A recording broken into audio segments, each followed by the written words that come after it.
ವಿದ್ಯಾರ್ಥಿಗಳೇ 20 ಲಕ್ಷ ರೂಪಾಯಿ ಬೇಕು ಅಂದರೆ ದಯವಿಟ್ಟು ಈ ವಿಡಿಯೋವನ್ನು ನೋಡಿ. ಪ್ರಥಮ PUC ಆಗಿರ್ಬೋದು, ದ್ವಿತೀಯ PUC ಆಗಿರ್ಬೋದು, ಅಥವಾ ನಿಮ್ಮ ಮನೆಯಲ್ಲಿ ನಿಮ್ಮ ತಮ್ಮಂದಿರಾಗಿರ್ಬೋದು, ಅಥವಾ ಹೈಯರ್ ಎಜುಕೇಷನನ್ನು ಮಾಡುತ್ತಿರುವಂಥ ನಿಮ್ಮ ಅಕ್ಕಂದಿರಾಗಿರ್ಬೋದು ಅಥವಾ ಅಣ್ಣಂದಿರಾಗಿರ್ಬೋದು, ಪ್ರತಿಯೊಬ್ಬರಿಗೂ ಕೂಡ ಈ ಒಂದು ವಿಡಿಯೋ ಅಪ್ಲಿಕೇಬಲ್ ಆಗಿರುತ್ತೆ.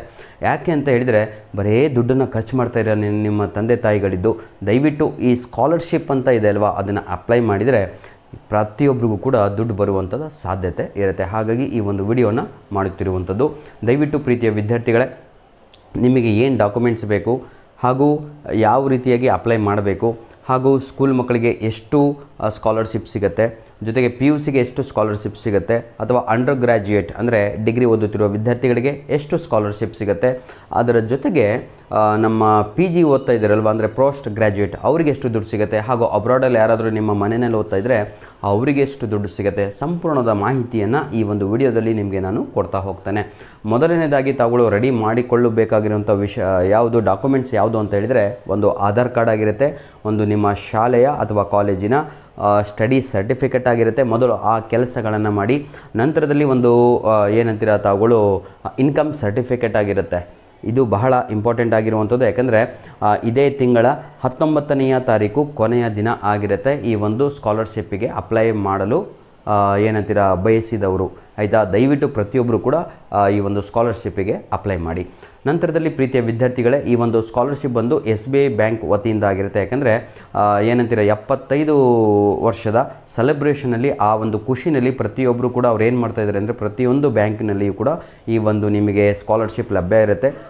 ಹೋಗಿಬಿಟ್ಟು ಅಲ್ಲಿ ಹೋಗೋ ಅವಶ್ಯಕತೆ ಇರಲ್ಲ. ಯಾರ ಹತ್ರ ಬ್ಯಾಂಕ್ ಅಕೌಂಟ್ ಇಲ್ವೋ SBIದು ಅಂತಹ ವಿದ್ಯಾರ್ಥಿಗಳು ದಯವಿಟ್ಟು ಮೊದಲು SBI ಬ್ಯಾಂಕಲ್ಲಿ ನಿಮ್ಮ ಅಕೌಂಟನ್ನು ತಾವುಗಳು ಓಪನ್ ಮಾಡ್ಕೊಳ್ಳಿ ಅಂತ ಹೇಳ್ತಾ ವಿಡಿಯೋನ ಇಲ್ಲಿಗೆ ಮುಗಿಸ್ತಾ ಇದ್ದೇನೆ.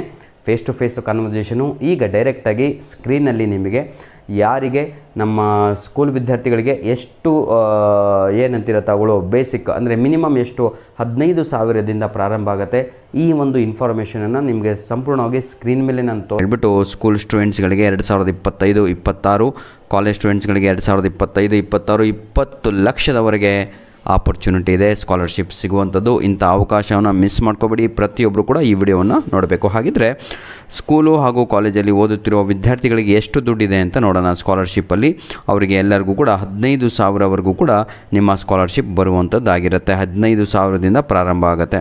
ಹಾಗಿದ್ದರೆ ನೋಡಿ, ಇಲ್ಲಿ ಎಲಿಜಿಬಲ್ ಕ್ರೈಟೀರಿಯಾ ಶಾಲೆಯಲ್ಲಿ ಹಾಗೂ PUCನಲ್ಲಿ ಇರುವಂಥ ಮಕ್ಕಳಿಗೆ ಏನು ಎಲಿಜಿಬಲ್ ಕ್ರೈಟೀರಿಯಾ ಅದು ಕೂಡ ತೋರಿಸ್ತಾ ಇದ್ದೇನೆ. ಓಪನ್ ಫಾರ್ ಇಂಡಿಯನ್ ನ್ಯಾಷನಲ್ಸ್, ಕೇವಲ ಭಾರತೀಯರಿಗೆ ಮಾತ್ರ ಈ ಒಂದು ಅವಕಾಶ ಇರುತ್ತೆ ಸ್ಕಾಲರ್ಶಿಪ್ ಪಡೆದುಕೊಳ್ಳುವಂಥದ್ದು. ಅಪ್ಲಿಕೇಶನ್ ಮಸ್ಟ್ ನೋಡಿ, ಅಪ್ಲಿಕೆಂಟ್ಸ್ ಅಂತ ಹೇಳಿದರೆ ಕ್ಯಾಂಡಿಡೇಟ್ಸ್ ಅಂತ, ವಿದ್ಯಾರ್ಥಿಗಳು ಅಂತ. Must be studying in classes 9 to 12 ಅಂತ ಇದೆ. 9ನೇ ತರಗತಿಯಿಂದ 12ನೇ ತರಗತಿ ಓದುತ್ತಿರುವ ವಿದ್ಯಾರ್ಥಿಗಳು ಈ ಒಂದು ಅಪ್ಲಿಕೇಶನನ್ನು ಸಲ್ಲಿಸಬಹುದಾಗಿದೆ. ಹಾಗಿದ್ರೆ applicant must have secured 75% marks ಅಂತ ಇದೆ. ಅಂದರೆ ಹಿಂದಿನ ವರ್ಷದಲ್ಲಿ ವಿದ್ಯಾರ್ಥಿ 75% ಸ್ಕೋರನ್ನು ಮಾಡಿಕೊಂಡು ಇರಬೇಕು. Above in their previous academic year. Clear. Next ಇನ್ನೊಂದು ಅದಕ್ಕೆ ಕಂಡೀಷನ್ ಇದೆ. ಏನು ಅಂದರೆ, ದಿ ಗ್ರಾಸ್ ಏನಿದು annual family income of the applicant must be, ಆಯಿತಾ, ಮಸ್ಟ್ ಬಿ ಏನಿದು ಅಪ್ ಟು INR 3 lakh ಅಂತ ಇದೆ. ಅಂದರೆ 3 ಲಕ್ಷಕ್ಕಿಂತ ಒಳಗಡೆ ನಿಮ್ಮ ಇನ್ಕಮ್ ಸರ್ಟಿಫಿಕೇಟ್ ಇದ್ದರೆ ತಾವುಗಳು ಈ ಒಂದು ಅಪ್ಲಿಕೇಶನನ್ನು ಸಲ್ಲಿಸಬಹುದಾಗಿದೆ. ಹಾಗಿದ್ರೆ ಯಾರೆಲ್ಲ ಇದಕ್ಕೆ ಎಲಿಜಿಬಲ್ ಅಂತ ಅದನ್ನು ಕೂಡ ನಾವು ನೋಡ್ತಾ ಹೋಗೋಣ. There is a provision of 10% relaxation for students belonging to SC/ST. Percentage of marks 67.50, CGPA 6.30. CBSE ವಿದ್ಯಾರ್ಥಿಗಳು ಕೂಡ ಈ ಒಂದು ಸ್ಕಾಲರ್ಶಿಪ್ಗೆ ಅಪ್ಲೈಯನ್ನು ಮಾಡಬಹುದಾಗಿದೆ, ಕೇವಲ ಸ್ಟೇಟ್ನವ್ರು ಮಾತ್ರ ಅಲ್ಲ. Next 50% of slots are reserved for female. 50% ಈ ಒಂದು ಸ್ಕಾಲರ್ಶಿಪ್ಪಿಗೆ 50% ಹೆಣ್ಣು ಮಕ್ಕಳಿಗೆ ಅಂತಲೇ ರಿಸರ್ವ್ ಮಾಡಲಾಗಿದೆ. ಜೊತೆಗೆ 50% ರಿಸರ್ವ್ಡ್ ಫಾರ್ SC/ST ಕ್ಯಾಂಡಿಡೇಟ್ಸ್ಗಳಿಗೆ ಆಗಿರುತ್ತೆ. ಯಾವುದು 25% SC, 25% ST ವಿದ್ಯಾರ್ಥಿಗಳಿಗೆ ಆಗಿರುತ್ತೆ. ನಂತರದಲ್ಲಿ ಇನ್ನೊಂದು ಕಂಡೀಷನ್ ಇದೆ. Please upload your SBI bank account passbook in the application form ಅಂತ ಕ್ಲಿಯರ್ ಆಗಿದೆ. ಇಫ್ ಯು ಡೋಂಟ್ ಹ್ಯಾವ್ ನೋಡಿ, ಪ್ರತಿಯೊಬ್ಬರು ಕೂಡ ಯಾರೆಲ್ಲ ಈ ಒಂದು ಅಪ್ಲಿಕೇಶನನ್ನು ಹಾಕ್ತಾಯಿದ್ರೋ ಅಂಥ ವಿದ್ಯಾರ್ಥಿಗಳು ಕಂಪಲ್ಸರಿಯಾಗಿ ನಿಮ್ಮ ಹತ್ರ SBI ಬ್ಯಾಂಕ್ ಅಕೌಂಟ್ ಇರಲೇಬೇಕು. ಅರ್ಥ ಆಗುತ್ತಾ? SBI ಬ್ಯಾಂಕ್ ಅಕೌಂಟನ್ನು ಓಪನ್ ಮಾಡಿಕೊಂಡು ನಂತರದಲ್ಲಿ ಅಪ್ಲೈ ಮಾಡಲಿಕ್ಕೆ ಪ್ರಯತ್ನವನ್ನು ಪಡಿ. ನಂತರದಲ್ಲಿ ಪ್ರೀತಿಯ ವಿದ್ಯಾರ್ಥಿಗಳೇ, ಆಯಿತಾ, ಕೇವಲ ಸ್ಕೂಲ್ನವ್ರಿಗೆ ಮಾತ್ರ ಅಲ್ಲ, UG ಅಂತ ಹೇಳಿದರೆ ಅಂಡರ್ ಗ್ರ್ಯಾಜುಯೇಟ್ 75,000 ನಿಮಗೆ ಇರುವಂಥದ್ದಾಗಿರುತ್ತೆ. 75,000 ಅಂದರೆ ಇಮ್ಯಾಜಿನ್ ಯುವರ್ ಸೆಲ್ಫ್, ಆಯಿತಾ. ನಿಮಗೆ ಸ್ಕಾಲರ್ಶಿಪ್ಪು ಹಾಗೂ PG ಅಂದರೆ ಪೋಸ್ಟ್ ಗ್ರ್ಯಾಜುಯೇಷನ್, UG ಅಂದರೆ ಅಂಡರ್ ಗ್ರ್ಯಾಜುಯೇಟ್ ಅಂತ, PG ಅಂತ ಹೇಳಿದರೆ ಪೋಸ್ಟ್ ಗ್ರ್ಯಾಜುಯೇಷನ್. ಈ MA ಆಗಿರ್ಬೋದು, MSc ಆಗಿರ್ಬೋದು, MCom ಆಗಿರ್ಬೋದು, ಹೀಗೆ ಹಲವಾರು ಕೋರ್ಸ್ಗಳು ಯಾರೆಲ್ಲ ಇದ್ದರೂ ಅವರಿಗೆ 2.5 ಲಕ್ಷವರೆಗೂ ಕೂಡ ಆಪರ್ಚುನಿಟಿ ಇದೆ. ಯಾವುದೇ ಕಾರಣಕ್ಕೂ ತಾಗಳು ಈ ಒಂದು ಕಾಣ್ತಾ ಇದೆಯಲ್ವಾ, ಸುಮ್ಮನೆ ಬುಲ್ಡೇಜರ್ ಹೊಡಿತಾ ಇಲ್ಲ, 2,50,000ವರೆಗೂ ಕೂಡ ನಿಮಗೆ ಇರುವಂಥದ್ದು. ನಿಮ್ಮ ಇನ್ಕಮ್ ಸರ್ಟಿಫಿಕೇಟು 6 ಲಕ್ಷದ ಒಳಗಡೆ ಆಗಿರಬೇಕಾಗತ್ತೆ. ನಿಮಗೂ ಕೂಡ ಕೆಲವೊಂದು ಕಂಡೀಷನ್ಗಳಿದ್ದಾವೆ, ಅದನ್ನೆಲ್ಲ ತಾವುಗಳು ಈ ಒಂದು ವಿಡಿಯೋದಲ್ಲಿ ಸಂಪೂರ್ಣವಾಗಿ ನೋಡಿಕೊಳ್ಳಬಹುದು. 50% ಫೀಮೇಲಿಗಿರುತ್ತೆ, 50% SCಗಿರುತ್ತೆ, 25% STಗಿರುತ್ತೆ. ಈ ರೀತಿಯಾಗಿ ಇರುವಂಥದ್ದಾಗಿರುತ್ತೆ. ಬನ್ನಿ ವಿದ್ಯಾರ್ಥಿಗಳೇ, ಈಗ ನಮ್ಮ ಮೆಡಿಕಲ್ ಯಾರಾದರೂ ಓದ್ತಾ ಇದ್ದರೆ ಅಂತಹ ವಿದ್ಯಾರ್ಥಿಗಳಿಗೆ ಸುಮಾರು 4,50,000 ರೂಪಾಯಿ ಸ್ಟಾರ್ಟಿಂಗು ನಿಮ್ಮ ಸ್ಕಾಲರ್ಶಿಪ್ಪು ಆಗಿರುತ್ತೆ. ಧನ್ಯವಾದಗಳು. ನಿಮ್ಮ ಒಂದು ಇನ್ಕಮ್ ಸರ್ಟಿಫಿಕೇಟ್ ಕೂಡ 6 ಲಕ್ಷದ ಒಳಗಡೆ ಇರಬೇಕಾಗತ್ತೆ. ಹಾಗೂ ಅದು ಹೇಳಿದ್ನಲ್ವ, 75% ಪ್ರತಿಯೊಂದು ಎಕ್ಸಾಮಲ್ಲಿ ತಾವುಗಳು ಗಳಿಸಿರಬೇಕಾಗತ್ತೆ. ಇದೇ ರೀತಿಯಾಗಿ IIT ಓದುವಂಥ ವಿದ್ಯಾರ್ಥಿಗಳಿಗೂ ಕೂಡ, ಆಯಿತಾ, 2 ಲಕ್ಷದವರೆಗೆ ಇದೆ. ನಂತರದಲ್ಲಿ IEM ಅಂತ ಇದೆ, IIM ಅಂತ, ಅವರಿಗೆ 5 ಲಕ್ಷವರೆಗೆ ಈ ಒಂದು ಸ್ಕಾಲರ್ಶಿಪ್ ಸಿಗಲಿದೆ. ಓವರ್ ಸೀಸ್ ಅಂತ ಹೇಳಿದರೆ ಅಬ್ರಾಡ್ ಅಂದರೆ ಹೊರದೇಶದಲ್ಲಿ ಓದುತ್ತಿರುವ ವಿದ್ಯಾರ್ಥಿಗಳಿಗೂ ಕೂಡ 20 ಲಕ್ಷದವರೆಗೆ ಈ ಒಂದು ಆಪರ್ಚುನಿಟಿ ಕಳೆದುಕೊಂಡಬೇಡಿ ವಿದ್ಯಾರ್ಥಿಗಳೇ. ದಯವಿಟ್ಟು ನೀವಲ್ಲ, ನಿಮ್ಮ ನೆರೆಹೊರೆಯವರು, ನಿಮ್ಮ ತಮ್ಮಂದರು, ನಿಮ್ಮ ಅಣ್ಣಂದರು ಯಾರೆಲ್ಲ ಇದ್ದಾರೋ ಅಂಥ ವಿದ್ಯಾರ್ಥಿಗಳಿಗೆ ದಯವಿಟ್ಟು ಇದನ್ನು ನೋಡಿ. ಇದು ಅಬ್ರಾಡಲ್ಲಿ ಓದುತ್ತಿರುವ 50% ಹೆಣ್ಣು ಮಕ್ಕಳಿಗೆ ಇದನ್ನು ರಿಸರ್ವೇಷನ್ ಮಾಡಿದ್ದಾರೆ. ಅದಕ್ಕೆ ನಾನು ಹೇಳ್ತಿರುವಂಥದ್ದು, ದಯವಿಟ್ಟು ಇಂಥ ಅವಕಾಶವನ್ನು ಮಿಸ್ ಮಾಡ್ಕೋಬೇಡಿ.